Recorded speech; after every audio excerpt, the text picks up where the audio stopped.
তো চলো তোমাদের সাথে মেনু কার্ডটা শেয়ার করি। জলছবি ইকো রিসর্ট। তো ফার্স্টে এখানে সব কিছুর নাম্বার, মানে নাম্বার বলো, তারপর টাইম বলো, সব কিছু এখানে লেখা আছে, স্ক্রিনশট করে দেখে নেবে সবাই। এবার এই যে ভিলা 2তে আছে, এখানে V2 লেখা।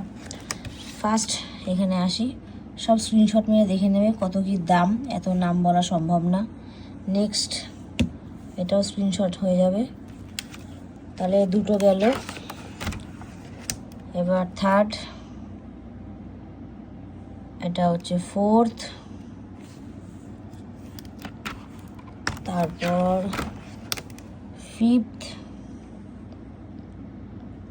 এটা সিক্সথ, আর এটা সেভেন্থ, এটা 8। আর কি আছে না, শেষ। মেনু কার্ডটা শেয়ার করে দিলাম, অল ডিটেলসের মধ্যে আছে। যারা যারা খাবার এখানে পছন্দ করবে আগের থেকে ডিসাইড করে নিয়ে এসে অর্ডার দিয়ে দেবে, কোনো চাপ নেই। মেনু কার্ডটা শেয়ার করা কমপ্লিট আমার।